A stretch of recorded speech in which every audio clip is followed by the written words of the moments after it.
Good afternoon and welcome once again to the Week in Review. During the course of the next 30 minutes or so, we're going to be taking a look back at the major news stories that occurred in the province over the past week, giving you a second chance to see some of the things which for one reason or another you might have happened to miss as they were occurring. This past week, the Provincial Treasury Board takes the president of the Newfoundland Association of Public Employees to court. That's as workers continue with an illegal strike.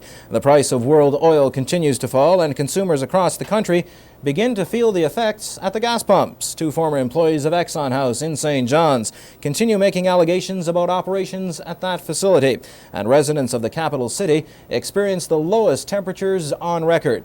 We'll have details of those stories and others when the Week in Review continues in just a moment.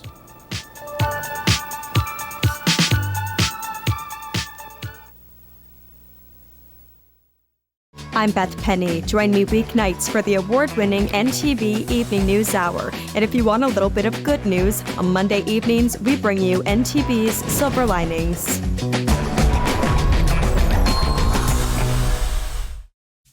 From Portabass to Corner Brook to the Great Northern Peninsula and all points in between, join me, Becky Daly, as I tell your stories from the West Coast on NTV and NTV+. Well, of course, it began on Monday of the week before this past week. And this past week, the illegal strike by transportation workers across the province continued. The action was being taken despite court injunctions ordering the workers back onto their jobs. So on Wednesday, NAE President Fraser March found himself under arrest. But March was back on the picket lines once again on Thursday morning. And apparently the police were also ready. He was arrested once again, but then released a short time later that day. However, he has been ordered not to appear on any picket lines. NTV's Lynn Burry had the story on Thursday evening. This morning at the Confederation Building, Union President Fraser March is arrested by the police before the picket line is even set up. I have a warrant for your arrest, Mr. March. The warrant is issued for the arrest of Fraser March, President of the Newfoundland Association of Public Employees. The offence that he did at or near St. John's and elsewhere in the province of Newfoundland between the 3rd day of March AD 1986 and the 13th day of March AD 1986 without lawful excuse. March's arrest, however, did not deter the efforts of the striking MOS workers. Within minutes, the picket line was up. However, their demonstration was short-lived. You are participating in an illegal strike. I will now read you the injunction. Ladies and gentlemen, you have 5 minutes. You have 5 minutes to leave this area. If you fail to leave, you will be arrested and charged under 116 of the Criminal Code of Canada. I repeat again, you have 5 minutes to clear the area. If you do not leave this area, you will be arrested. The policeman says you have 5 minutes. You're going to go? No, obviously not. Obviously not. It may be illegal, but it's right. What we're doing is right. Why is it right? How can you explain to me why it's right? You're breaking the law. How do you see that as right? I think the law is wrong. And the way to change laws is through civil protest, and that's exactly what we're doing this morning.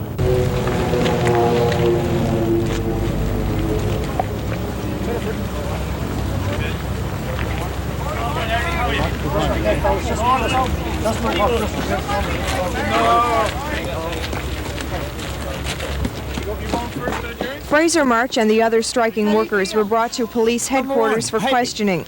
At 10:30, Fraser March appeared in the province's Supreme Court on charges of defying a court injunction. A preferred indictment was filed last night by the province's Attorney General. The union's lawyer, Randy Earle, says this action denies the accused the right to a preliminary hearing and denies the union the right of selecting the mode of trial.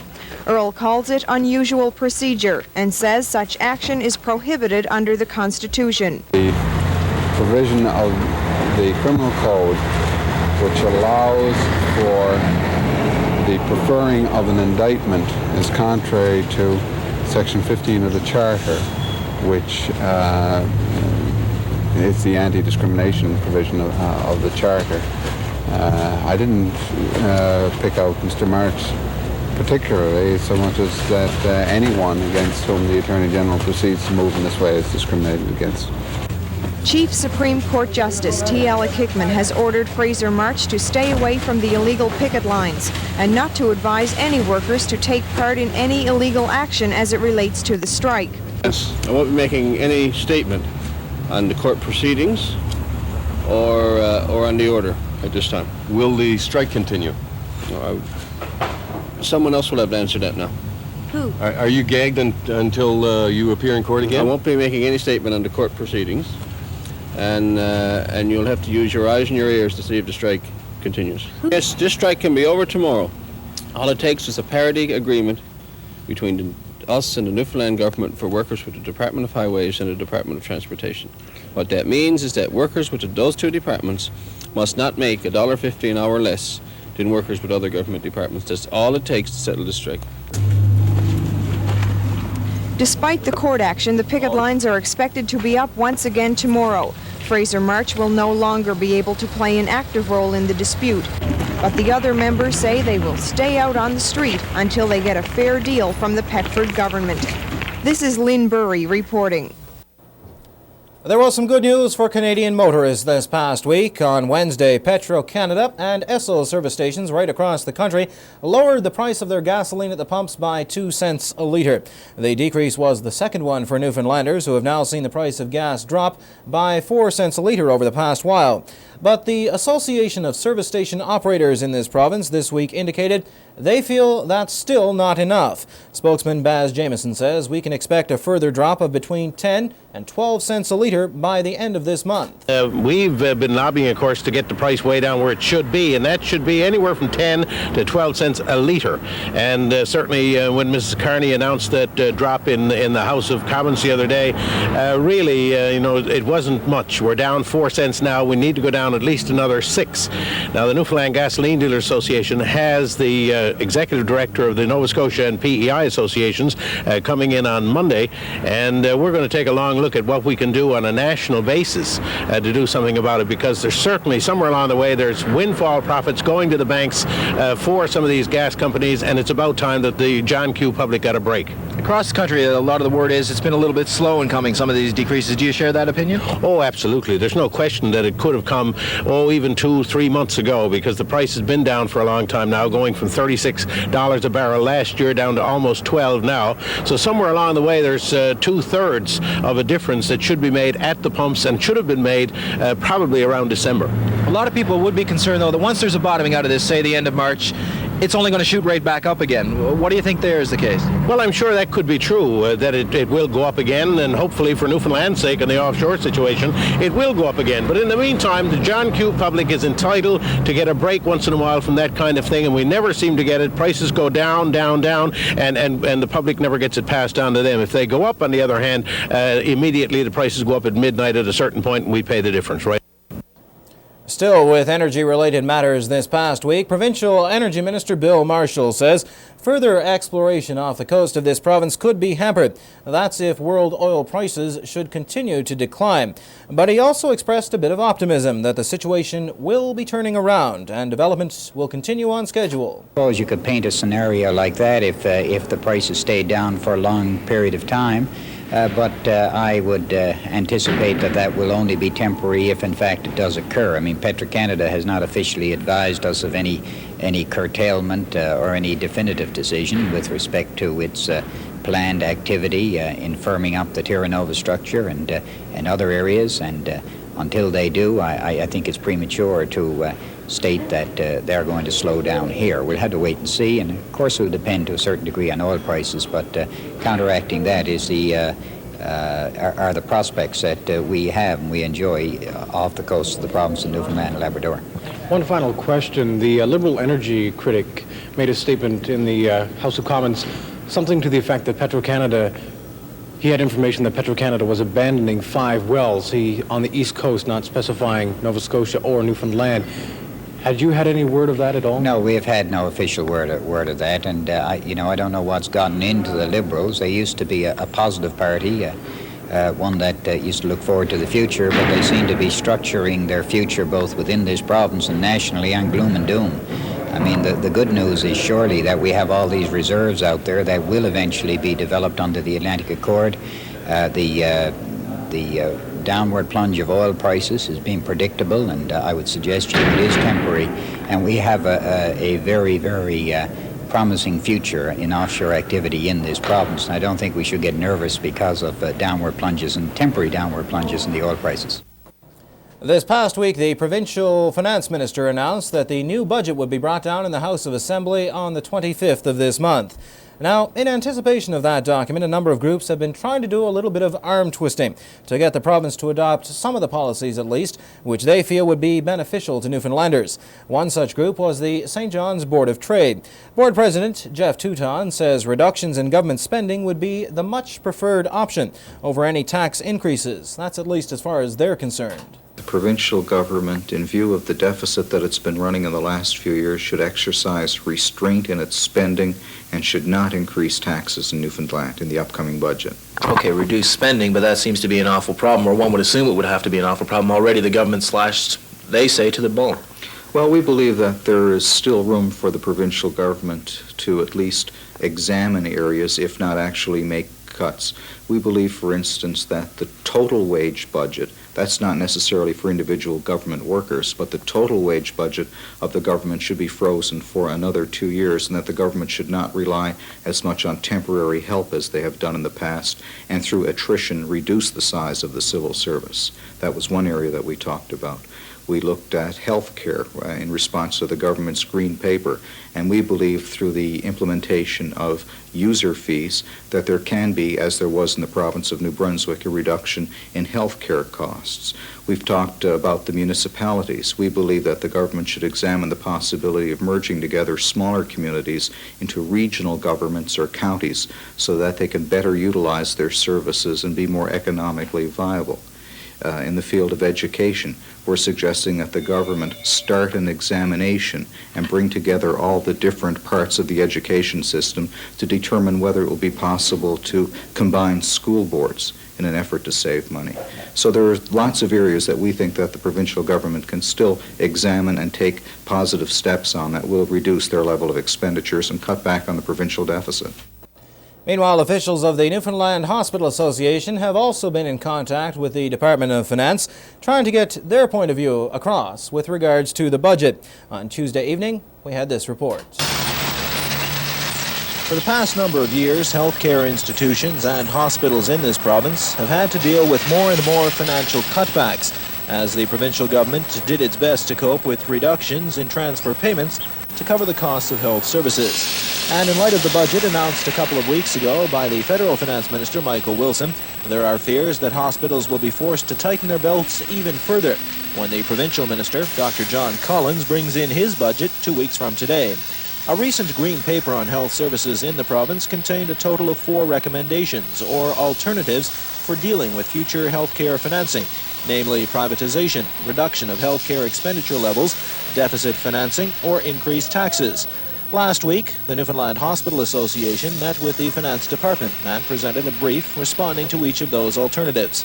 Executive Director of the association, Robin Burnell, says increased taxes and deficit financing are the least preferred options in their opinion, followed quite closely by privatization of the healthcare sector.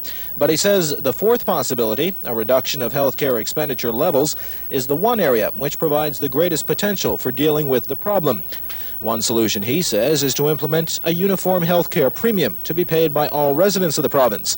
And another answer is to reduce some of the unnecessary costs incurred by hospital administrations, particularly as a direct result of contracts with unionized workers. We suggested in the next rounds of collective bargaining that some of the fringe benefits should be looked at carefully because there are some high-cost areas that we suggest aren't particularly beneficial to the system, and that this might be one area where some expenditure can be reduced.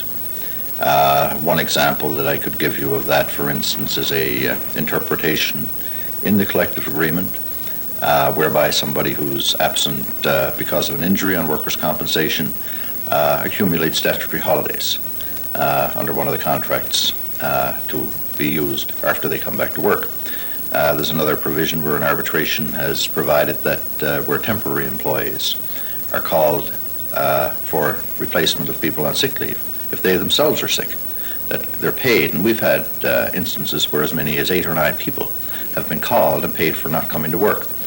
The whole area of sick leave, we think, and we have suggested recently new policies to our members that we feel this is an area where the utilization could be reduced, and indeed in recent years there has been some reduction in a number of hospitals and nursing homes. We think that's an area that could be further looked at. We're talking about a $15 million bill in the areas of sick leave and workers' compensation, and that's a lot of money in the system that we want to make sure is properly managed. We don't want to take away, in any sense, sick leave or workers' compensation benefits. We want to make sure it's used properly.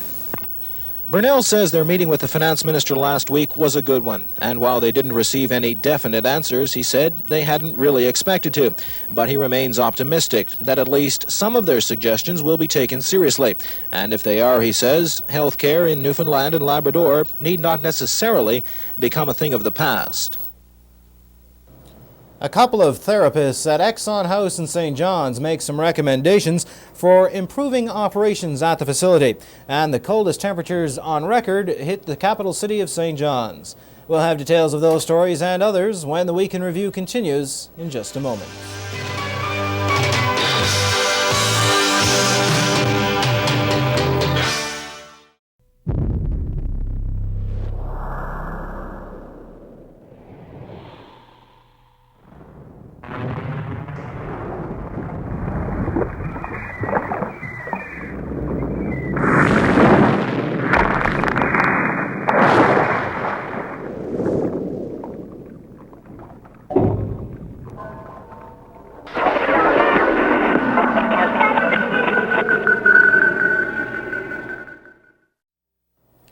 Bill Irving and Colleen Fox, the child therapists who recently went public with reported incidents of child abuse at Exxon House in St. John's, have this week apparently gone a step further.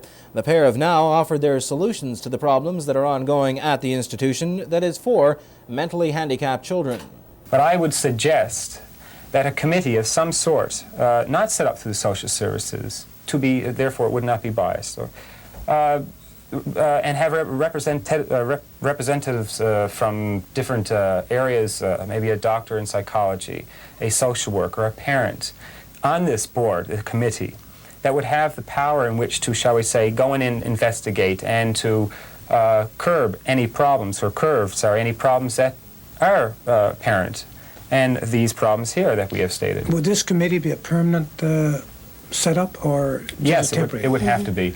Obviously, if Exxon House existed for 15 years with numerous problems, and if there's going to be a group home environment out there for the remainder of the residents that are there today, we have to have something permanently set up, something that is there to answer questions, to make changes if necessary, to have the power to do so. Because obviously, in the past, in reference to inquiries that have been set up and responses from the social services, frankly, not much has been done. And it's high time that we started to really face reality and say that some changes have to be made and looked into now. Well, let me get it clear now. Exxon House is not doing the job, and you say that group homes is not the answer for these. I'm not stating that group homes are not the answer, because obviously in the past there are group homes out there that are functioning very well. The president of the Newfoundland Dockyard in St. John's says they will benefit from new federal policies dealing with tendering. Now, Ottawa has changed the guideline for tendering out work on Coast Guard vessels. The contracts will now be awarded to dockyards within the area of the vessel's home port. Albert Burgess says that will give Newfoundland Dockyard a better chance at winning some contracts. Prior to this, vessels based in St. John's, Halifax, or say Charlottetown, PEI, when requiring refits, invitations to bid would be sent to certainly all the yards in the region, but more often it would include yards in the St. Lawrence River region. Conversely, though, a Quebec-based vessel, we don't think that we were given the same opportunity to bid on that vessel as the river yards would be on the Atlantic region vessels. So It will mean that in future for Coast Guard vessels, now we're only talking Coast Guard vessels here, which is probably less than 1/4 of our total revenue. But nevertheless, when we bid on those in the future, then there will be less yards to bidding on it, so then our chances, of course, of getting and being successful will be improved. Meanwhile, the Port of St. John's came up for discussion during the weekly public meeting of the City Council this past week. It was revealed that the port stands to lose millions of dollars in business every year. That's if it and other Canadian ports like it are closed to Portuguese fishermen and their vessels. Councillor Bruce Tilley told the Council this past week that he is gravely concerned about the situation, and he says he'll be looking into it very closely. Well, there's a major concern among a number of companies in St. John's with respect to the closure of ports, and of course St. John's will be included, to the Portuguese fishing fleet. And what I'm trying to find out now are the facts relating to the rumour, but I'm sure it stems from the fact that with the trade-offs with Canada, and I think that now that Portugal has become a member of the EEC and its relationship with NAFTA and all those things had to be put together. So I suspect that is the issue, and what we're concerned about here in St. John's, of course, as you know, that all foreign fleets, including the Portuguese fishing fleet, have made a very significant contribution to the economy of St. John's, and we'd like to find out what the facts are so we can really jump on it. Is it more than a rumor? I think the facts are true, truthfully, because I think they changed their plans last year with respect to trade-offs with other countries, and I think that this is probably what the problem is. Well, if it is true, what can you do about it? Well, what we'd like to do, when I find out all the facts, we'll certainly be making our presentation known to Ottawa in terms of its economic impact on St. John's. You have a number of companies, a number of jobs which relate to foreign fishing fleets in St. John's, and I think it could be very devastating. On Monday of this past week, residents of the capital city of St. John's awoke to face a rather bitterly cold day. The mercury had dropped overnight and during that day to record low levels. That evening, NTV's Paul Harpel had this report. A high-pressure system to the west of us and a low-pressure system up near Greenland, and this combined to give a very strong cold flow just coming almost from the North Pole. And this gave very cold temperatures to all of Labrador and all of Newfoundland. It was a cold day. The temperature in the city dropped to minus 23.8. That broke the record of minus 23.3, set on February 6, 1950. Now they're calling this the coldest day ever in Newfoundland. Do you agree with that? Definitely. I think they're pretty close. Have you found it cold? Yeah, well, we've just been out for a couple of minutes. It's pretty cold. I don't know about ever, but it's pretty cold. Well, this is right now almost the way it is in Sault Ste. Marie and Thunder Bay and so on in the wintertime. Too cold for you? No, I don't mind. Yeah, this is the coldest time I've ever seen in March. Most of us were fortunate enough to only have to venture outside for a few minutes, while others, like this Royal Newfoundland Constabulary, spent the better part of the day outside. But there is good news. Tomorrow will be a better day. As the high-pressure system moves over, temperatures will warm up slightly to about a minus 12, and then by tomorrow, as this low-pressure system moves in, going up to a plus 3 in the afternoon, and this should give us some rain. Paul Harpel, NTV News. And finally this week, with a quick look at some international news, salvage operations to recover the crew compartment of the Space Shuttle Challenger got underway off the coast of Florida this past week.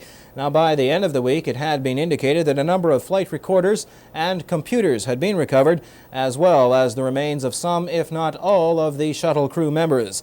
On Monday evening, that was the first day of the actual salvage operations. We had this report. 6 weeks after the shuttle Challenger exploded over the Atlantic Ocean, search teams have positively identified pieces of the crew compartment and the existence of human remains. Late last Friday afternoon, on March 7th, divers from the USS Preserver, a Navy diving platform, found what they thought to be Challenger's crew compartment. The divers were working in approximately 100 feet of water, about 25 miles northeast of Cape Canaveral, trying to identify a sonar contact. It turned out to be Challenger's crew cabin. The next morning, preserver divers went back in the water and after several dives, positively identified the debris as the crew compartment. NASA officials say it could take several days to recover the wreckage and the crew remains, depending on the weather and sea conditions. Spokesman Hugh Harris could not say in what condition they found the cabin.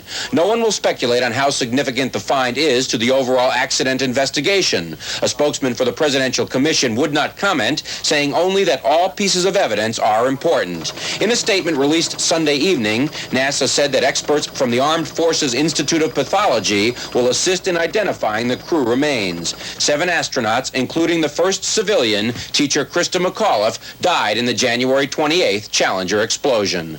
Families of most of the astronauts didn't want to talk about Sunday's developments, but in Orlando, the family of astronaut Gregory Jarvis had this to say. I feel like I'm a man without a family. I feel that NASA is remiss in not having notified us by now. I mean, in as much as I understand that they found the cabin Friday, and I haven't heard a thing. NASA officials say that no further statements will be issued until the recovery efforts and identifications are complete, and no one is guessing how long that might take. And that completes our look at the major news stories for the week of March the 9th through the 15th. Remember, if you happen to miss something as it happens through the course of the week, join us each weekend when we'll be doing our best to recap the major news stories for you. For the Week in Review, I'm Alan Rowe, wishing you a most enjoyable week.